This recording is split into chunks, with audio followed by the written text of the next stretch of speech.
How's it going, everyone? This is Tommy, and welcome to Tommy Surfs. Today we're going to be looking at the 6/8 Sunday by Firewire and Rob Machado. Now, if you follow the channel at all, you'll know that I've done the review of the Sunday as a 6/0.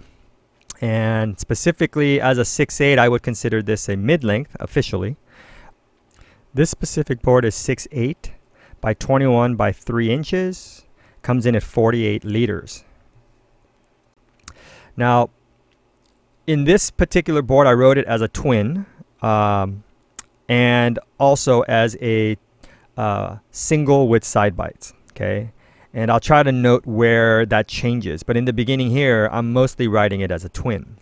One thing I don't want to do is be overly redundant. So if you want to know specifics about the board design in terms of concaves and that sort of stuff, just go back to the original 6/0 Sunday. So now this one at the 6/8 size will just cover what I think is pretty much the most important things for a mid-length, which is it easy to catch waves?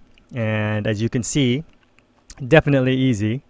At 48 liters, I hardly have to paddle. And when I do, I often find myself actually over paddling.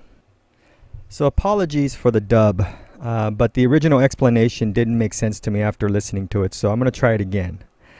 So regarding the Sunday, in a 6/8 or one of the longer lengths, the volume of this board is very evenly distributed. So it gives you a false sense of where the sweet spot is for paddling. So now in other boards like the Seaside Beyond, the tails send out, volumes move forward. It's very apparent where the sweet spot is. So if you're too far forward on the board, it's going to feel it. Too far back, you'll feel that as well. So you naturally find the sweet spot. And on this particular board, because of that thickness all throughout, tail, nose, center, you can literally paddle almost a foot forward, a foot back, and it all feels right.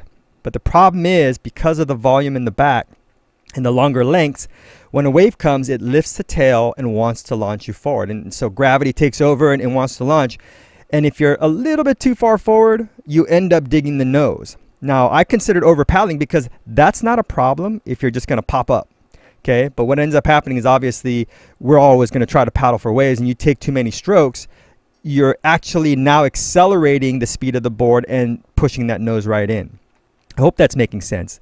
It's really hard to explain, but don't let that fool you. You know, when people say this is very sensitive to paddling, don't let it fool you into thinking it doesn't paddle. This board catches waves super easy, but it does take a little bit of time to figure out where that sweet spot is.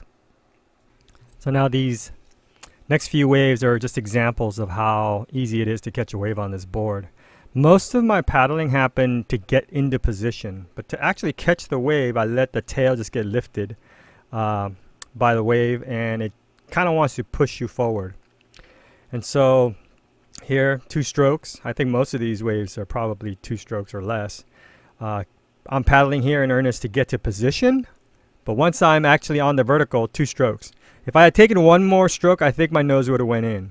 And this last wave here, I didn't even paddle. I just corked it. That's where you kind of sink the board and let the buoyancy of the board pop you out and forward. And here's another example of me corking. No paddling. Okay, so one thing I just noticed and realized is that when you see the orange wax, that is when I'm writing it as a single with side bites. And if you see just regular wax, then I'm writing it as a twin. So the board is surprisingly maneuverable for 6/8 and 48 liters. And I would say it's a little bit a different feel than the Seaside Beyond. The Seaside Beyond is great when the waves are slightly bigger. And I don't remember or recall it being as maneuverable in the smaller stuff. Maybe because of the swallowtail and the straighter rail lines. This one's got a little bit more curve to it. Now, when you want the board to turn, you really have to step back on the tail. And I wish I kind of had a tail pad. But as well, if you want it to go down the line quicker, and you'll notice here, I'm kind of in the middle of the board. My back foot is kind of up. And then only when I want to do that bottom turn, I kind of slid it back a bit. So very maneuverable for its size, relative to its size. Fast down the line.